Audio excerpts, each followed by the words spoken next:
Mes chers compatriotes, comme promis, aujourd'hui, je vais vous parler de l'explication de cette lettre du président de l'Assemblée nationale, le professeur Évariste Bochab, la lettre du 27 septembre 2010 adressée au président de la République, Joseph Kabila.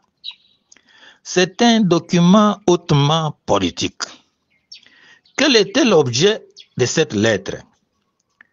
Je cite, concerne l'implantation de Hutu à Chabunda, dans le territoire de Chabunda. Que dit la lettre? Je vais vous la lire rapidement. Excellence, Monsieur le Président, j'ai l'honneur et la joie de vous informer que je viens d'accomplir la difficile mission que vous m'aviez confiée, mission relative à l'objet en concerne. En effet, j'ai eu des contacts fructifieux et de façon séparée avec les différentes notabilités du territoire de Chabunda. Donc, moi, Mimo Pipi Mukulomania Auguste, Kiamusoke Bamuso Langa Cyprien, Mukulongo Igobo Benjamin, Kiku Kama Augustin, Ngimbi Paul et Lobaga Eugène. Toutes ces notabilités sont d'accord d'installer les Hutus en territoire de Chabunda et ont signé un pacte secret en échange du cadeau que notre partenaire, entre parenthèses Rwanda, leur a envoyé. Notre action a aussi reçu la promesse d'être soutenue par tous les bâtis du Sud Kivu comme le gouverneur Jisambo, Basengezi Kantitima, Bahati Lukwebo et Kamere Vital, ces derniers étant d'ailleurs Hutus d'origine. La lettre conclut, mes respects avec tous les honneurs que je vous dois, signé Évariste Bochab. Maintenant, l'explication. Les notabilités de Sud Kivu ont reçu des cadeaux venant du Rwanda, de Paul Kagame, des sommes énormes d'argent. Et ces gens ont accepté d'installer les Hutus dans le territoire de Chabunda. Ces Hutus venaient d'où? Du Rwanda ou de l'est du pays en repoussant vers l'intérieur du pays en regardant la position de Chabunda. À leur place, vous vous imaginez, on voulait mettre qui? Installer les Tutsis rwandais. D'où l'extermination de tous les Congolais, considérés comme des Hutus par les Rwandais, que ce soit les Hutus rwandais ou Congolais. C'est là dans le but de la balkanisation de notre pays. Non seulement ces notabilités ont reçu les cadeaux du Rwanda, mais ils ont été nommés par le président Joseph Kabila au poste lucratif de l'État. Je vous donne quelques exemples. Après cela, moi, Mimo Pipi, a été nommé ministre de la Santé. Mukulongo Benjamin a été nommé PCA à la régie de voies fluviales. Et les autres, les Mlamsongo, le PCA, celui-là qui était même anti-rwandais, a été corrompu. Il était avec moi à l'Assemblée, il me disait toujours, ah, c'est Rwandais qui nous faut. Mais il a été corrompu avec l'argent, comme je vous avais dit. Jisambo, Basengezi, Bahati et Kamere étaient déjà dans des postes énormes et lucratifs. Vous voyez comment le régime de Joseph Kabila et le président Kagame et tous Tutsis rwandais ont mis la corruption dans notre pays, dans les chefs même de nos compatriotes. Tous ces gens qui étaient dans cette lettre, mais on peut le dire que ce sont des traîtres. Pendant la transition 2003-2006, l'honorable Tagoya de Chabunda nous alertait souvent de cette histoire que Chabunda est inondé, les Tutsis arrivent et tout cela. Les gens le prenaient comme un détracté, pourtant c'était la vérité. À la fin de la lettre de l'honorable Bochab, qu'est-ce qu'il dit? je cite concernant Kamere, ce dernier étant d'ailleurs Hutu d'origine. Mais c'est une diversion, c'est une contre-vérité. Pourquoi? Parce que tout le monde en commission politique, nous avions su que Kamere était un Tutsi rwandais. Ça a été dit par les Robert Roy et même les Tutsis. C'était quand? Tout j'ai noté. Tout a commencé le vendredi 5 avril 2002 par la motion de M. Tambwe Mwamba, qui était du MLC de Jean-Pierre Bemba.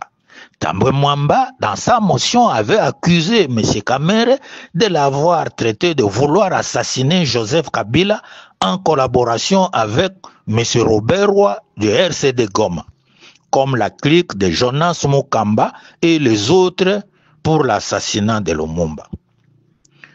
Mwamba avait dit qu'il avait la cassette vidéo.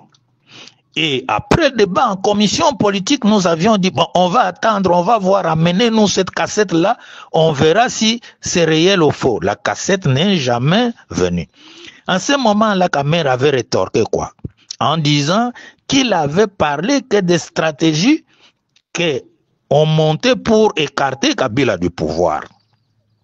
La suite de tout cela, les RDC, le Robert avait attaqué farouchement Kamere en disant ceci que Kamere, votre maman c'est une Tutsi rwandaise, c'est Tambwe Mwamba qui vous avez payé les Minerval au campus. Pourquoi aujourd'hui vous êtes en train de nous insulter? C'est bien moi qui avais mis fin à ce débat-là, moi qui vous parle. J'avais demandé la parole au président de notre commission, son Excellence Moustapha Niasse, et j'avais dit ceci: nous sommes venus ici pour parler de problèmes politiques, mais pas vos problèmes familiales. C'est ce jour-là, je crois que la maman de Kamere était morte, ou était malade, parce qu'on nous avait parlé de ça, je crois de la mort. Et au sortir de cela, qu'est-ce qui s'est passé? Au sortir de cela, quelques jours après, les RDC de Goma avec le Robert ont fait sortir leur bulletin d'information où ils ont relaté tout cela en expliquant ce que je vais vous dire.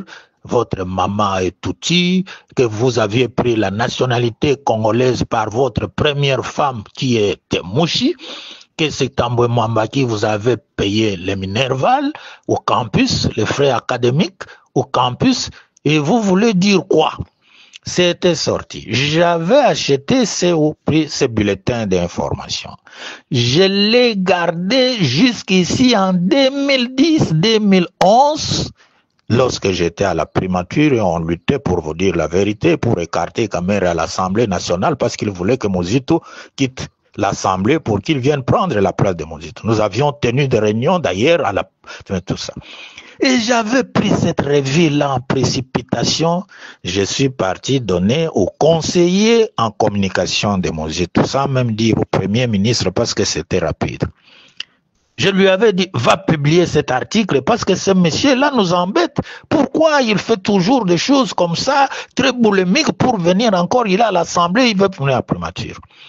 Le conseiller est parti, 2 jours après, je rentre, donne-moi mon journal. Oh non, je ne sais pas. J'ai dit, je rentre encore, donne-moi mon journal. Oh non. Et probablement, il avait hypothéqué à l'autre. Mais ce conseiller, le ministre, important actuellement dans le gouvernement, je pense que probablement, il avait dit la vérité à son chef, qui est le chef de l'État, sur tout cela. Tout cela pour vous démontrer quoi? Pour vous démontrer que l'infiltration des Tutsis, cette guerre, a 2 objectifs principaux. La balkanisation de notre pays, en prenant les Tutsis pour venir les planter dans notre pays au nord et sud. D'ailleurs, vous avez vu le gouverneur qu'on a nommé à Goma. Qu'est-ce qu'il dit? Vous avez des audios. Il appelle ses frères Tutsis de venir s'implanter. Et Kagame lui-même, il y a 2 jours, il a fait aussi cela. Vous ne devez pas être... On vous éveille. On vous éveille. Sinon, le pays va partir. Et en écartant les autres vers Chabunda, la balkanisation, 2e volet de cette guerre, c'est le pillage de nos richesses avec la complicité des Occidentaux. Et je vous avais parlé la fois passée quand notre Sukhoi est parti bombarder les rebelles de M23. Qu'est-ce que les Occidentaux ont fait? Ils ont envoyé la Pologne pour aller prendre des missiles sol-air pour abattre, essayer d'abattre notre Sukhoi et brouiller nos systèmes d'aviation au profit du Rwanda. Et quand vous attendez des sanctions des Européens, ne croyez pas à cela. Ils ont des armes pour venir bouter Kagame dehors. Donc ça, c'est un peu de la diversion. Alors, maintenant, je dis ceci. Regardez le compromis de cette lettre. Tout ce qu'on a cité dans cette lettre, qui sont dans l'Union nationale. Et vous comprenez pourquoi ils n'ont pas parlé. Je ne sais pas s'ils ont fui. La fois passée, j'ai dit qu'ils se terraient dans leur maison. Mais pour le moment, je pense qu'ils ont fui le pays. Parce que c'est inconcevable. C'est très difficile. Les Tutsis nous ont infiltrés comment? Il y a un schéma. L'AFDEL, avec Nzé Laurent Désiré Kabila. C'est à ce moment-là que j'avais compris que Joseph Kabila n'était pas le fils de Kabila. Non, ce qu'il m'avait dit m'avait gardé secret.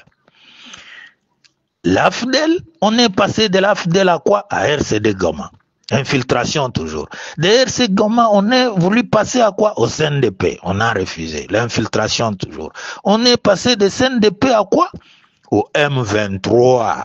C'est toujours la même chose. Kagame. Et tout cela dans le même objectif. Le problème, c'était quoi? Nous étions tous bernés par le changement de la nationalité de Joseph Kabila, que notre ami là, de Katanga a bien dit qu'il avait commis l'erreur. Et nous étions tous trompés. Le maman au Matuko, le vieux Mwando Timba, même le Kyongo Okomwanza a eu beaucoup d'entretiens avec moi. Même les Patrias Jizenga, même les professeurs Samba Kaputu, Katumbe Mwanke, les grands professeurs comme Théophile Bemba ont été bernés. Même moi aussi, à un certain moment, quand j'ai dit, mais on m'avait dit ceci. Mais tous ces gens ici, j'avais aussi un peu changé jusqu'à maintenant que les vérités commencent à sortir. Les vérités commencent à sortir. C'est pourquoi je vous dis, mes chers compatriotes, il faut soutenir le président Tshisekedi et le président Jean-Pierre Bemba. Nous avons ici deux camps. Il y a le cas de la patrie ou la mort que nous sommes, que le président Tchichi, Jean-Pierre Bemba et tout ce que j'ai dit de rejoindre le président Tshisekedi, et le camp de la mort, de la guerre et de la mort tout court. La mort, ce sont des Tutsis qui viennent nous tuer pour prendre 15 millions de morts, mon cher, mes chers frères, 15 millions de morts. Et on commence à implanter les Tutsis là-bas. Voilà cette lettre, l'objectif c'était cela. Bon, je suis toujours votre lumière, hein? Il y a beaucoup de choses à dire dans ce pays. Je vous éveille, les jeunes, les politiques et de tout cela par des vérités avec des documents concrets. Hein? Donc, où notre pays va partir, où on suit ces gens-là que je viens de citer pour essayer un peu de lutter. Je ne veux pas m'éterniser, il y a beaucoup de choses.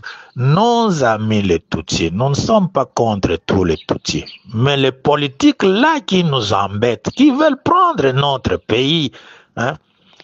À San City, j'avais dit au RCD Goma, en commission politique, j'ai dit Rouberwa, si vous êtes des vrais Congolais, pourquoi vous voulez toujours ce côté de Miniembo et de quoi? Venez chez moi là à Idiofa, il y a de l'espace, vous allez rester là-bas si vous êtes des vrais Congolais. Ah! Regardez ce qui arrive à Idiofa. Vous quittez Idiofa, plus de 40 kilomètres. Un autre frère qu'on croyait le nôtre, pourtant il est Tutsi, il a vendu tous ces hectares de terre, presque 40 kilomètres, à qui? À un Américain, Jorgen, qui est pro-Tutsi. Pour en faire quoi?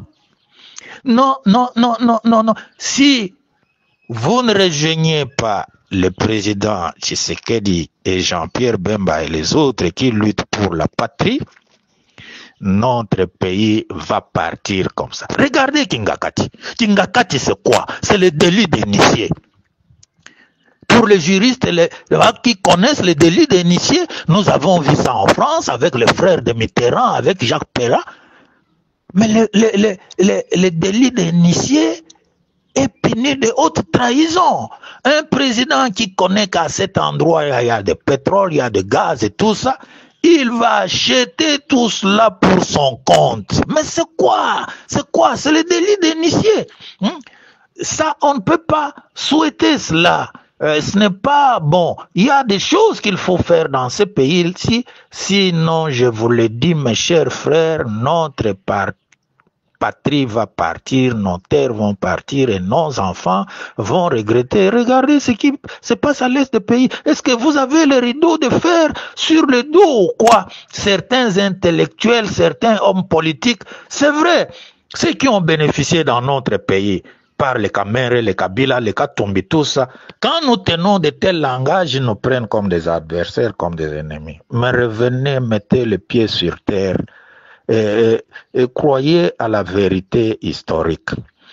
Merci beaucoup. C'est votre AWWG, l'honorable Awong Awong. Merci.